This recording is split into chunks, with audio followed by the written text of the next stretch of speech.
Welcome to red TV. నేను మీ తేజ. అఘోరి వర్షినికి పెళ్ళి అవుతుందా? ఆల్రెడీ పెళ్లి అయిపోయిద్దా? ఇంతకుముందు ఎవరికి చెప్పా చేయకుండా వాళ్ళిద్దరు పెళ్లి చేసుకున్నారా? సో రీసెంట్ గా మనం చూస్తున్నాం అఘోరికి సంబంధించి అలాగే వర్షకి సంబంధించి కొన్ని చాలా విషయాలన్నీ కూడా బయటపడడం. అయితే అఘోరికి ఇంతకుముందే ఇద్దరు ముగ్గురితో పెళ్లిళ్ళైనట్టు కూడా చాలా మంది చెప్పే ప్రయత్నం చేస్తున్నారు.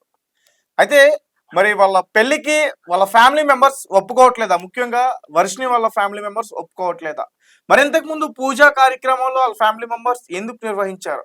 అసలు ఆ పూజలేంటి? అవేమైనా క్షుద్ర పూజలా?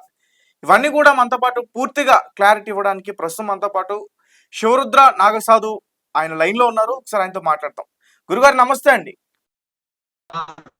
సో అఘోరి అఘోరి గురించి అసలు ఏం చెప్పాలి, ఏం మాట్లాడాలి? ఒక ఆడబిడ్డని మరి ఆమె వశపరుచుకుందా, ఏం చేస్తుందా అనేది పూర్తిగా తెలియదు. కానీ వర్షిణి అనే మహిళ అయితే మరి ఆమె దగ్గరికి ఎప్పుడు వెళ్ళడానికి ట్రై చేస్తుంది. ఎవరు ఆపే ప్రయత్నం చేస్తున్నా ఆమె ఆగట్లేదు అంటూ కూడా అంటున్నారు. అసలు ఏంటి, మీరేం చెప్తారు? ఇప్పుడు ఎల్లూరి శ్రీనివాస్ అఘోరి అన్న ప్రస్తావన రాకూడదు. అఘోరి అని కూడా మీరు అనకూడదు. ఎల్లూరి శ్రీనివాస్ చేసి పైశాచికమైన పనులకి ఇంతకు ముందుకు 12-13 మంది అమ్మాయిలు బలయ్యారు. 13-12 మంది అమ్మాయిలకి నేను సాధన ఇచ్చానని ఈయననే చెప్పాడు. ఇంకో అమ్మాయి వర్షిని బయటికి వచ్చేసేసి మేము పవిత్రమైన తల్లి బిడ్డల బంధము మాది, శారీరకమైన సంబంధం ఉండదు మాకు. 27 సంవత్సరాల వయసున్న ఆ యువకుడిని ఈవిడ తల్లితో భావించడం జరిగింది. ఎల్లూరి శ్రీనివాసు అఘోరి మాత, నాగసాధు, బ్రహ్మ విష్ణు పరమేశ్వరులను చెబుతూ ఆయన తిరగడం జరుగుతూ ఉంది. మనందరం దానికి గత సంవత్సరం నుంచి రెగ్యులర్ గా ఫాలో అప్ చేస్తూనే వస్తున్నాం. ఆ అమ్మాయి చెప్పే విషయాలల్లా చూస్తే మేమిద్దరము భార్యాభర్తలము, ఆయన నా భర్త మగవాడు కాబట్టి ఆయననే నాకు సర్వస్వము, మేము పిల్లల్ని తెచ్చుకొని పెంచుకుంటాము అని అంటున్నాం. అలా అంటూ ఉన్న సమయంలో మనం ఒక స్త్రీ ఒక పురుషుడిని చేసుకునే హక్కు ఉంది, ఒక పురుషుడు స్త్రీని చేసుకునే హక్కు ఉంది. స్త్రీని స్త్రీ చేసుకోవచ్చు, పురుషుడు పురుషుడిని చేసుకోవచ్చు. కానీ కింద పురుషాంగాన్ని పరమాత్ముడికి ఇచ్చేసి మీద రెండు బ్రీస్ట్ ఇంప్లాంటేషన్ చేసుకొని నేను స్త్రీని కాదు పురుషుణ్ణి కాదు అన్న ఆ పర్సనాలిటీని మరి ఈ అమ్మాయి ముందుకు తీసుకెళ్లడం చేత మనసులు కలిసాయని అంటున్నారు. కలియుగంలో ఇంకో వర్డ్ తెలుసుకోవాల్సిన అవసరం ఆ వర్షిని అమ్మకు చెప్తున్నా.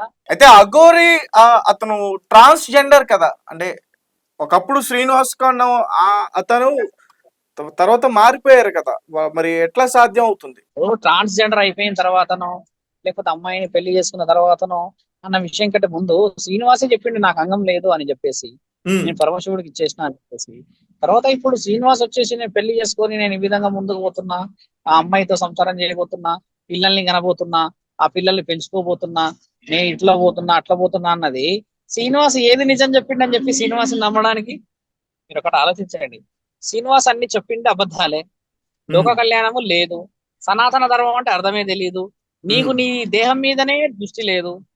అక్కడెక్కడో మీ ఊర్లో నుంచి మొదలైన ఆ తంతు, చిన్నప్పుడు మొదలైన ఆ వంతు ఈ రోజు సమాజానికి అంతా రుద్దుతున్నావు. సొంతూరులో విలువ ఉంటే ఈ రోజు ఎక్కడికి వచ్చేవాడు? ఇప్పుడు ఒక మాట, తల్లిదండ్రుల విషయం తెలిసి సంతతిదండ్రులకు చేరండి అని అంటే ఆ రోజు వచ్చేసి నేను ఆత్మార్పణ చేసుకుంటామని కిరోసినాయిల్ పట్టుకొని తిరిగాడు.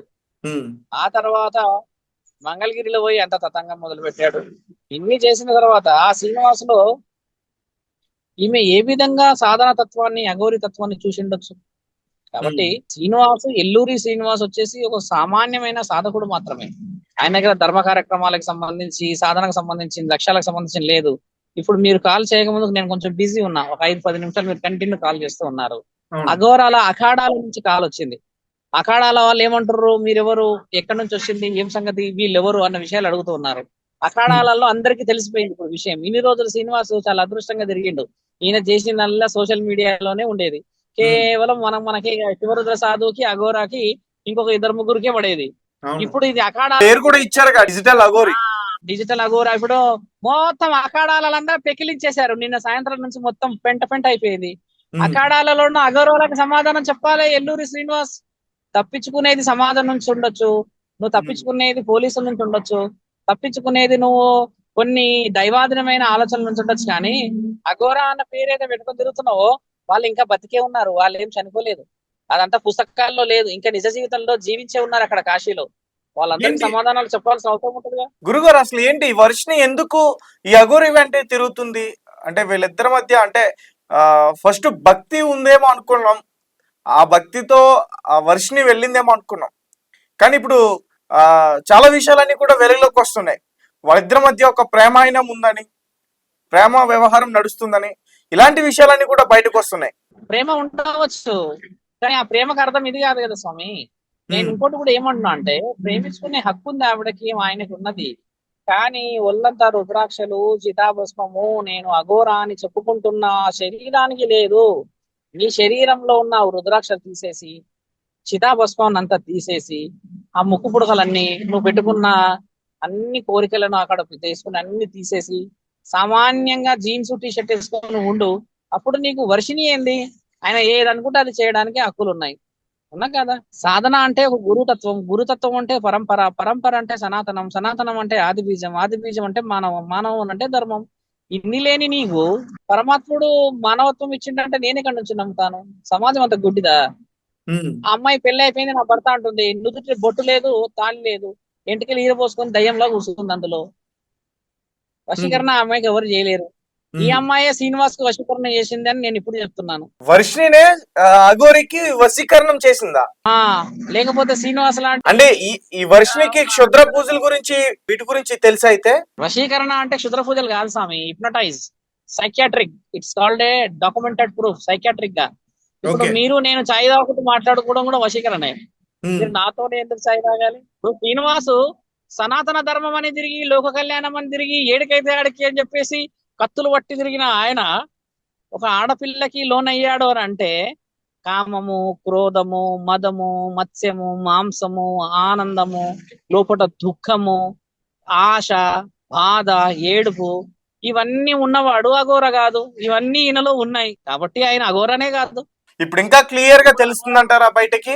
అఘోరి కాదు కదా. వాళ్ళిద్దరు ఈ రోజు కలిసి వెళ్తున్నట్టున్నారుగా కారులో, వాళ్ళిద్దరూ కలిసి కూర్చొని మాట్లాడుతున్న విషయాలన్నీ కూడా బయట ఒక ప్రముఖ ఛానల్లో నేను చూశాను.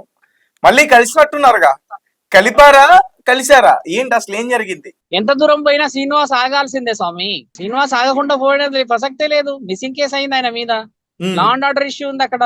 వాళ్ళ అమ్మా నాన్నలకి అమ్మాయికి ప్రొటెక్షన్ లేదని పెట్టింది. ఆయన మొగోడు కాదు, ఆడోడు కాదని వాళ్ళ అమ్మ స్టేట్మెంట్ ఇచ్చింది. ఇప్పుడు కూడా బిగ్ టీవీలో లైవ్ ఇస్తుంది కదా వాళ్ళ అమ్మ. కాబట్టి తల్లిదండ్రులకు గౌరవం ఉంది మన శాసనాల్లో. బిడ్డలకి తల్లిదండ్రులు ఎప్పుడు మోసం చేయలేరు స్వామి, బిడ్డలే తల్లిదండ్రుల్ని మోసం చేశారు. గుర్తుపెట్టుకో. ఆ అమ్మ నాన్నల రోదన, పెంచిన ప్రేమ అంత సులభంగా పోయేది కాదు. కాబట్టి ధర్మాన్ని కాపాడాలి, మంచితనంగా ఉండాలి, ముందుకు పోవాలి అని అంటే తల్లిదండ్రుల గౌరవం సంపాదించిన వాడు సమాజంలో గౌరవాన్ని సంపాదిస్తాడు స్వామి. కాబట్టి శ్రీనివాస్ త్వరలో తెలుసుకోవాలి, పోలీస్ స్టేషన్ కి రావాలి, మాట్లాడాలి, అన్ని లీగల్ గా రాసుకోవాలి, ముందుకు పోవాలని చెప్పేసి నేను కోరుతున్నాను. అమ్మాయి మరి వెనక్కి వచ్చే అవకాశం ఉంటుందా వర్షిని? మళ్ళీ ఆల్రెడీ మొన్న వెళ్ళి తీసుకొచ్చారుగా బలవంతంగా. అలా ఉండదు. ఇప్పుడు ఆ అమ్మాయి ఖచ్చితంగా వస్తుంది స్వామి. ఆ అమ్మాయి ఈ రోజు కాకపోతే రేపైనా తెలుసుకోవాల్సిందే కదా. కాబట్టి ఏంటంటే ఆ అమ్మాయి తెలుసుకుంటది. ఆ అమ్మాయి తెలుసుకున్నాక అన్ని మంచి జరుగుతాయి. మీడియా సోదరులందరూ కూడా కొంచెం టచ్ లో ఉంటే మనం యథార్థాన్ని చూపించే ప్రయత్నం చేయాల్సిన అవసరం కూడా మనకు ఉంది స్వామి. వీళ్ళ ఫ్యామిలీ మెంబర్స్ బలవంతంగా ఆల్రెడీ అక్కడ చాలా దూరం నుంచి తీసుకొచ్చి మళ్ళీ ఎందుకు అంత ఈజీగా వదిలేశారు? ఏదో అన్న నెంబర్ ఉందంట, పర్సనల్ నెంబర్, ఆ నెంబర్ తో మాట్లాడుకుంటారంట.